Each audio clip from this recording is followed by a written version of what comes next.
હાથમાં લીધા ઘઉં ચોખે ચોખ્ખું કહું, હાથમાં લીધા ઘઉં ચોખે ચોખ્ખું કહું, વેણ બોલે મારી માતા ખોટું થવાર નહીં દઉં.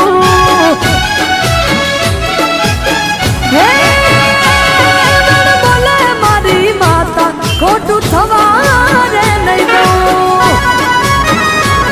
મમ્મી જો હું આ બધામાં નથી માનતો.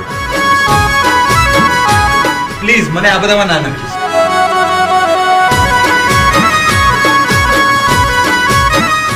અને હા, મારી પત્નીને મેન્ટલ પ્રોબ્લેમ છે અને એનો ઈલાજ ડૉક્ટર જોડે. તારો ઈલાજ તો મારી જોડે જ છે.